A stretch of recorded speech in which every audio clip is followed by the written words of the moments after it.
इस समय देश पे एक ही चर्चा चल रही है। जब साक्षी मलिक ने कहा कि वो कुश्ती से त्याग दे रही हैं और रोते हुए वो वहाँ से निकली प्रेस कॉन्फ्रेंस से, तो एक तरीके के बहस छिड़ गई पूरे देश में। बात करेंगे, बताइए सर कि इसको आप कैसे देखते हैं कि एक महिला पहलवान जो रोते हुए प्रेस कॉन्फ्रेंस करती है और कहती है कि अब वो कुश्ती त्याग रही है, और ये कह के वो रोते चली जाती है, और अगले दिन एक और पहलवान बजरंग पुनिया पद्मश्री अपना वापस करते हैं, इसको सर कैसे देखते हैं? देखिए, देश का अपमान वो लोग कर रहे हैं, मेडल का अपमान कर रहे हैं। अगर वो लोग मेहनत से लाए थे तो वापस नहीं करना चाहिए था। उनको देश ने जो है, या देश के प्रधानमंत्री जी ने सर आंखों पे बैठाया, सभी लोगों ने देखा। अगर कोई बात थी तो उनको देश के प्रधानमंत्री जी से उसी समय कहना चाहिए था। जब आप विदेशों से पदक लेके आती हैं तो आप लोगों का गाजा बाजा के साथ स्वागत होता है। यहाँ तक कि आप जिस गांव की हैं वहाँ तक गाजा बाजा के साथ स्वागत होता है। आप घरेलू महिला नहीं हैं, आप चूल्हा चौका वाली महिला नहीं हैं, आप पहलवान हैं, देश लेवल के ही नहीं विश्व लेवल की पहलवान हैं। और आप आरोप जो 3 साल 5 साल बाद लगा रही हैं, उस समय क्यों नहीं लगाया? ट्रायल करने की बात बृजभूषण शरण सिंह ने कहा कि आपको ट्रायल देना होगा। जो नई बच्चियां पहलवान आई हैं उनसे आप कुश्ती लड़िए। अगर एक बार वो बच्ची आपको पटक देती है तब भी आप जो है, अगर आपने 2 बार उसको पटका तो आप जाएंगी ओलंपियड में या ओलंपियाड में या क्वालिफाइड करें, मतलब नेशनल लेवल पे पहले आप। हाँ, और अगर वो बच्ची 3 बार आपको देश में कुश्ती में पटक दिया ट्रायल में, तब हम उस बच्ची को भेजेंगे। तो आप उस चीज़ को ये लोग रुकवाने के लिए हठधर्मिता करने लगी और तरह तरह के ताने बाने बुनने लगी। तब ये लोग तरह तरह के आरोप लगाने लगी। आप ये बताइए, कहाँ का न्याय है कि नई जनरेशन क्या पहलवान नहीं बन सकती? नई जनरेशन को नहीं मौका मिलना चाहिए कि वो भी विश्व लेवल के पहलवान घोषित हो? ये लोग केवल 4-6 लोग जो है, 10 लोग ऐसा बनाए काकस कि बस वही लोग जो है सीधे सीधे जो है एशियन गेम में या ओलंपियाड में यही लोग जहाँ कुश्ती लड़ने के लिए। ये बहुत ही निराशाजनक है। इस पर चिंतन मंथन होना चाहिए, आलोचना विवेचना समालोचना होना चाहिए और निष्पक्ष जांच होनी चाहिए। और क्या प्रश्न है आपका? प्रश्न ये है कि जैसा आपने कहा कि कंपटीशन होना चाहिए, अगर कोई आपसे ज़्यादा योग्य है तो उसको मौका मिलना चाहिए, पर यह भी देखने को मिलता है कि एक लॉबी है जो लगातार सपोर्ट में लगी हुई है और वो इस पक्ष को नहीं दिखा रहे हैं या उस पक्ष को नहीं कह रहे हैं। जैसे कि बजरंग पुनिया ने जैसे ही पद्मश्री वापस किया, अगले दिन प्रियंका वाड्रा जी जाके उनसे मिलती हैं। तो इसको आप कैसे जोड़ते? क्या ये पॉलिटिकल समर्थन है? देखिए, मिलना जुलना तो सांत्वना की बात हो गई, वो है खिलाड़ी। और फिर मैं वही बात कर रहा हूँ, वो घरेलू महिला नहीं है, घर के अंदर चूल्हा चौका वाली नहीं है, वो प्रदेश और देश और विश्व लेवल की पहलवान है। उनको किसी उस तरह की बात नहीं, उनको तो विश्व जान रहा है। यहाँ तक कि देश के प्रधानमंत्री बगल में बैठा के चाय पिलाते हैं और पीते हैं साथ में, उनकी बात सुनते हैं। तो प्रियंका गांधी जी क्या हैं? न एमपी है, न एमएलए है, न मंत्री है, न चीफ मिनिस्टर हैं, वो तो एक साधारण है। आप क्या मानते प्रियंका गांधी जी को? बस इतने है कि वो प्रधानमंत्री परिवार की है, पूर्व प्रधानमंत्री के परिवार की हैं, इतने तो है।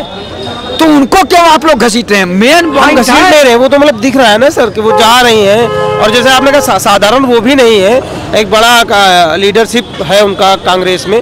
लोग आज भी ये मानते हैं, आम जनमानस में धारणा है कि अगर कांग्रेस उनको कहीं ना कहीं आगे चेहरा करती है लोकसभा के चुनाव में, पिछली बार ये था, इस बार भी ये है, तो कहीं ना कहीं वो लोग उसमें इंदिरा की तलाश करते हैं। तो आप साधारण कैसे कहें? इंदिरा जी की आत्मा और झलक उनमें दिखाई देती, ये तो सच बात है। दूसरी बात, जितना देश और विदेश में या विश्व में प्रधानमंत्री जी को लोग जानते हैं, उतना इन लोगों को भी जानते हैं। चाहे प्रियंका गांधी जी हो, चाहे बड़ा परिवार है, बड़ा योगदान, सोनिया गांधी जी हो, इन लोगों को उतने लगभग लोग जानते हैं। लेकिन पद पे कौन है? पद की गरिमा होती है ना।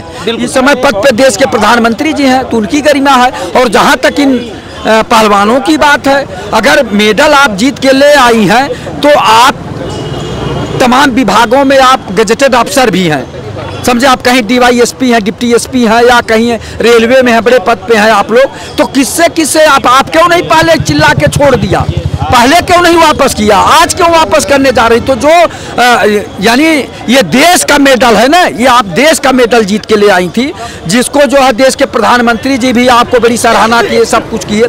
तो सबसे बड़ी बात ये आती है कि आप घरेलू महिला नहीं है, आप चूल्हा चौका वाला महिला नहीं, आप घूंघट वाली महिला नहीं, आप विश्व लेवल की पहलवान हैं। तो आप जो आरोप लगा रही हैं, आज लगा रही हैं, ये इससे पहले तो वीडियो में, इससे पहले वो कभी कहते थे कि ब्रजभूषण शरण जी जो है हमारे अध्यक्ष हैं, तो जब वो अध्यक्ष थे तो वो हमारे पिता समान हैं, और वो जब से आए हैं, अरे अभिभावक हैं, यहाँ तक कि भगवान स्वरूप का दर्जा देते थे यही पहलवान लोग। अपने शादियों में निमंत्रण दिए, बुलाए, सारा वो किए, यहाँ तक कि आप ये बताइए कोई पहलवान या कोई आपका बेटा अगर कहीं बड़ा पद जीता है तो आपके कंधे पर नहीं चढ़ जाता है? जब कंधे पर का कूद के चढ़ जाएगा आपके शरीर से कुछ न कुछ अंग तो टच करे, बच्चे भाव में होता है, तो ऐसा बच्चे के भाव में होता है। वो दूसरी बात है। सबसे बड़ी बात यहाँ ये है कि जो इस तरह का काम कर रहे हैं ये पहलवान, तो ये भी तो समझना चाहिए, और देश के प्रधानमंत्री जी को निष्पक्ष जांच करानी चाहिए कि क्या चिंतन मंथन करना चाहिए, आलोचना विवेचना समालोचना कहिए कि क्या सच है क्या झूठ है।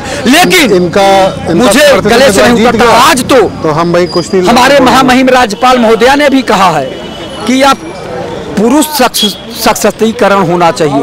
पुरुष भी बहुत प्रताड़ित हो रहा है, अनायास का प्रताड़ित हो रहा है, इस पे भी गौर करना चाहिए। बिल्कुल सही बात है। लोकसभा में भी जो सांसद हैं अवैसी जी ने भी बात कही कि महिलाओं का ही रेप नहीं होता है, पुरुषों का भी होता है, इसको भी ध्यान रखा जाए। बात आपकी सही है, एकदम होना चाहिए। और यहाँ के न्याय प्रक्रिया भी नहीं ध्यान देती, पहले जेल भेज देती, उसके बाद कहती आप अपना जो है वो सफाई का दुरुपयोग हो जाता। कई बार देखा, कभी कभी आदमी निर्दोष आदमी फंस जाता है, उसकी पूरी जिंदगी चौपट हो जाती है और उसका पूरा जो जितना उसका सम्मान होता है सब खत्म हो जाता है। लेकिन उसकी भरपाई कौन करता है? ईमानदारी से बताइए, कभी भरपाई हो पाई है?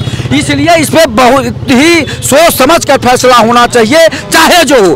ब्रजभूषण शरण सिंह जी ने वोट देने गए थे ना, उनके अन्य लोग वोट देने, उनके दामाद का नाम आ रहा था, उनके बेटे का नाम आ रहा था, वो कहीं नहीं लड़े। कोई चुनाव लड़ेगा, समर्थन तो कोई दे सकता है, चुनाव कोई जीता उससे नहीं मतलब है।